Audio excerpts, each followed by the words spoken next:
Hello everyone! I decided to do a Backseat critique, but with a special guest, and it's of The Mist, but you can see that if you can read. It's really difficult to place this here because I'm right above the camera, but still! Haha! Introduce yourself. Hello. This is, well, he was known as The Liar in The Liar's Guide, and the Pony Man, who said ponies, ponies, ponies, ponies, ponies in a couple of my videos. But this is my father, who is going by Doc, and because of this, God damn it, because of this whole coronavirus thing, basically we're self-isolating together so I can keep him company. And so we decided to watch The Mist.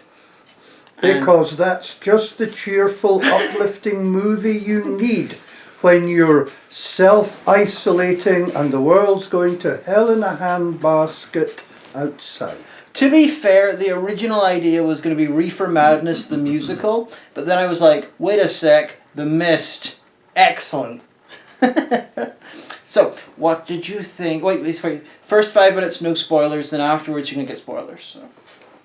But all the fun's in the spoilers. I know, but we've got to discuss, what you felt overall about the film as a whole. It was a good film. It's not one I would have chosen myself, but it was a good film, and I think the director's decision that it should be in black and white was a good one because it made it very atmospheric. Yeah. It did run a lot of the cliches of this sort of a film. It had one or two glaring things about it, which I will wax on about later, if the cat doesn't steal entirely. And then, of course, there are the spoilers, which are fun. Yes. Now, yeah, we watched the black and white version. If you saw it in the cinema, you saw the colour version, which the director wasn't so into. He wanted to film it in black and white, like especially for black and white, but the studio said, no, that'll cost us a lot of money because people don't want to see black and white. So eventually he argued them down to let him release a separate version of the film and DVD in black and white, digitally black and whited. And it is the better version of the film. Apart from everything else, the CGI looks a bit better in black and white because black and white hides a multitude of visual sins, and this is because of the difference between luminance and chrominance and the amount of rods and cones we have in the eyes. See, I studied this. This is also why 60s Doctor Who tends to look better than 70s or 80s Doctor Who, special effects wise. Anyway, The Mist is fantastic. Darabont is very unusual in that he managed to make 3 acclaimed Stephen King adaptations. Like, most people can barely manage one, if that, because Stephen King, well, most of his adaptations are terrible, especially the ones that are very accurate. Now, this one's very accurate, but it's also good, which just makes it's like a double header of rareness. I thought you said the ending was different. Oops, spoiler. Oh, okay, we'll go into the spoilers because you can't... No, you can't go stop on. yourself. Go on. Dissertate and hold forth. It is good, and it's probably the only film where I'm not annoyed that Thomas Jane is the main character.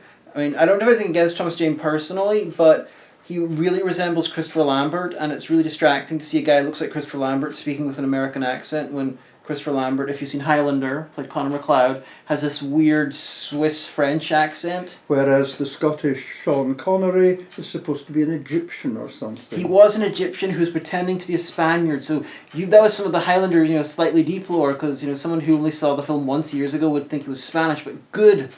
See, I'm not sure. Did you remember that from seeing the film, or did I pontificate about that at some point? Oh, probably.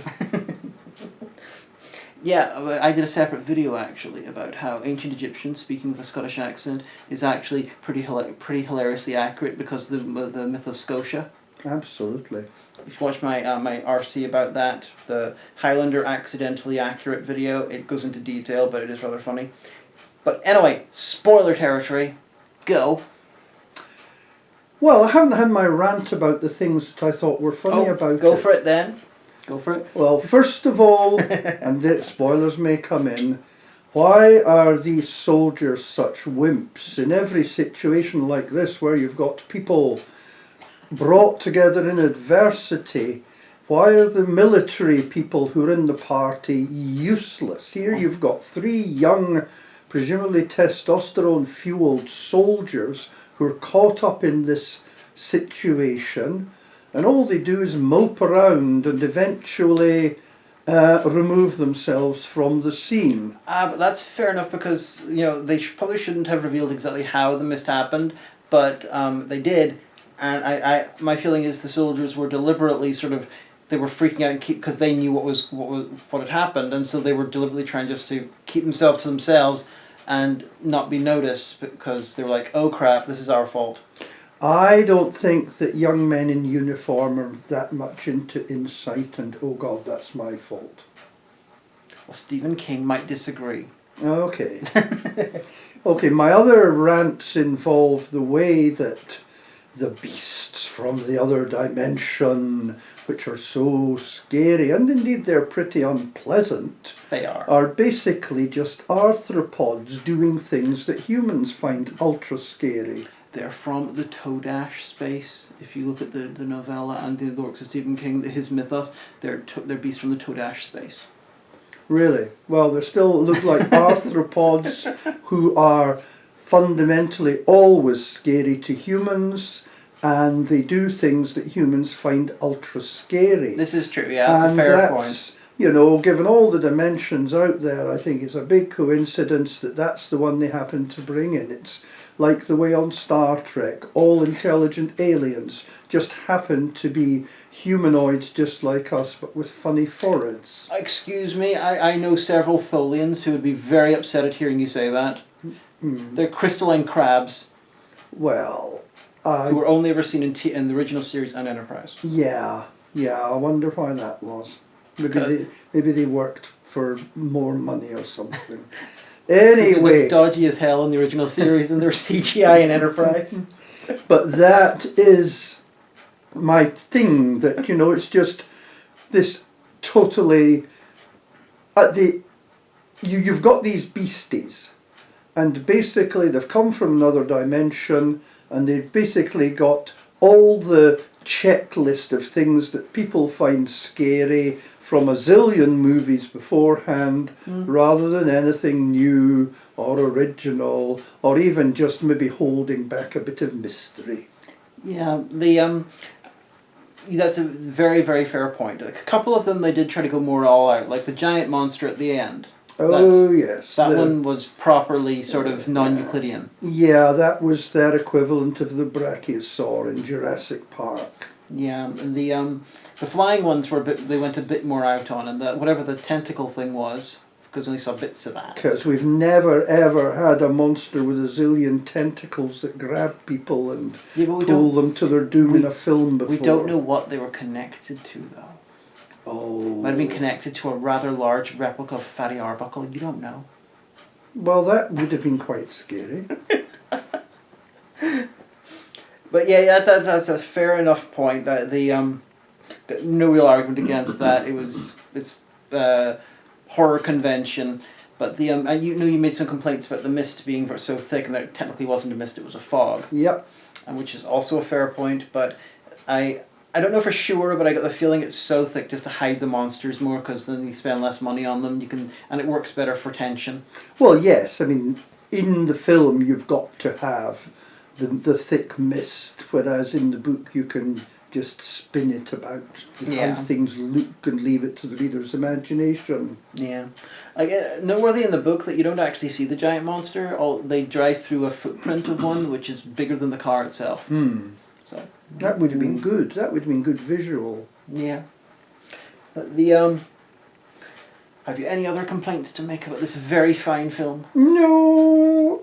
Well, a little niggle, super spoiler, at the end, you've got the military all pouring into the town, and you've got the truck with the rescued civilians, including, as you or I pointed out, the woman who left in the first place to save her kids, so yay, she was rewarded by saving her and them. That's possibly my favourite part of the ending, because it's the extra turn of the knife to the main character. Yeah. But why are they transporting the civilians back into the town when they're still in the combat stage.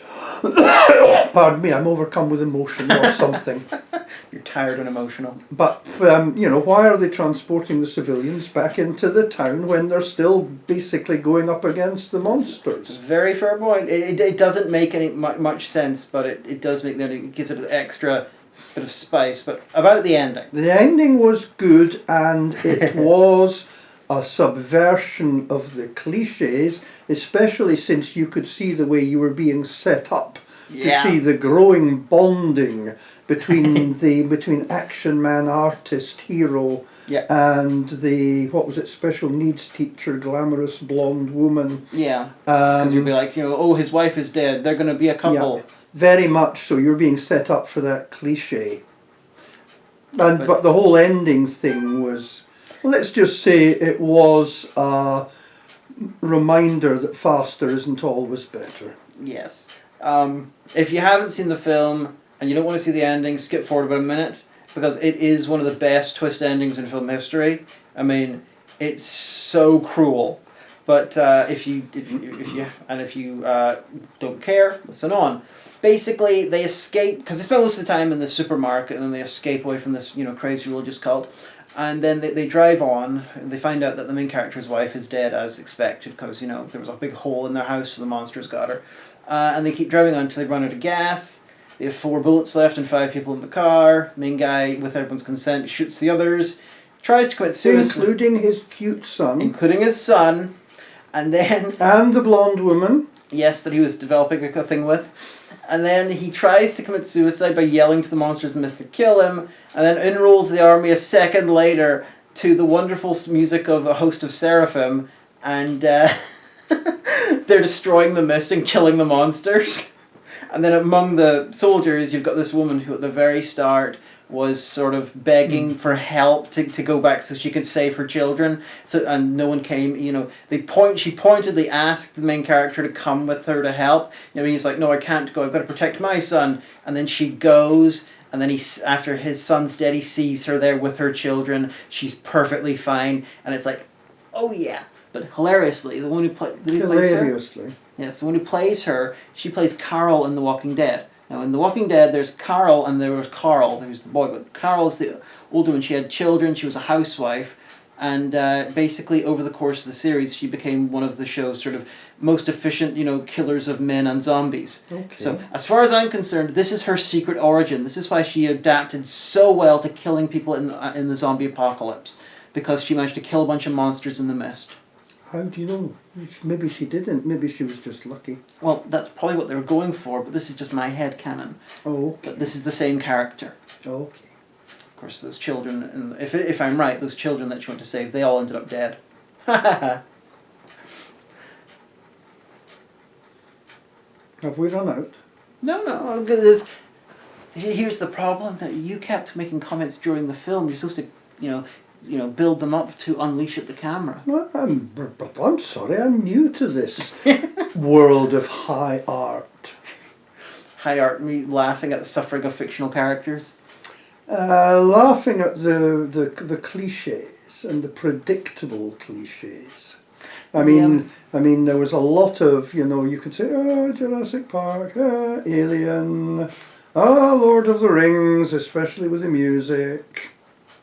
I'm not sure the Lord of the Rings music was very good. The celestial host thing. The host of Seraphim, the music at the end. Yes, are they meant to be seraphim? How do you know they're seraphim? No, the song is called Host of Seraphim. Oh. It's I believe it's a pre-existing piece that was not written for the film. It was. Yeah, I wondered why it was fitted in there. It didn't seem quite right. Never mind. I believe it was no Host of Seraphim might be the band. I believe it's a bit from a goth band. Okay, I'm sure it's all very germane. But the word Host of Seraphim is definitely connected with that piece of music. And I like that piece of music so much that I once did a review for a movie called The Taint, which was about, it was zombie apocalypse, but the zombies all, were men with massive erections who were killing people by crushing their heads. But there was scenes of terrible violence, and I black and whited the whole thing, put it in slow motion, and dubbed over Host of Seraphim. And so if anyone saw The Mist, they would be like... Somewhere in the world there's a Diamanda fanatic who is clapping. I bet. Leave a comment if that's you.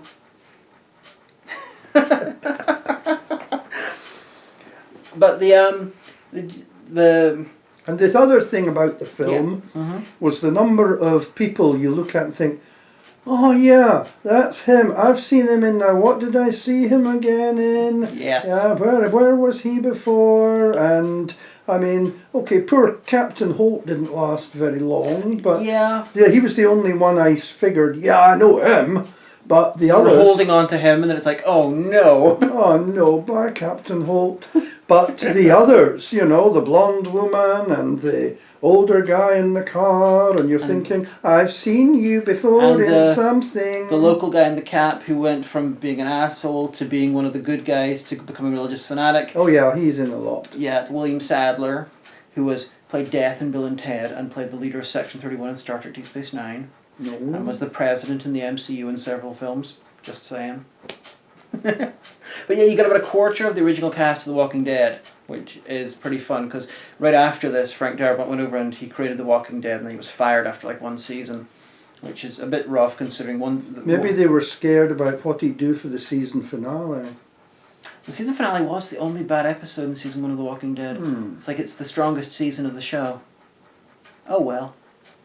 But anyway, if we have no more, this will be a short Backseat critique, because you know these things tend to be longer if you've got a lot of complaints to make. I didn't have a lot of complaints. I know. I had some, anyway, I don't complain. You know I hate to complain. I had observations. Yeah. Oh, I didn't mean it as a judgment. I was just saying if the film is bad enough, these can go for quite long. I think the longest is over an hour, and that was for the movie Pompeii, which was very bad. But overall, I think this was a good film. I agree.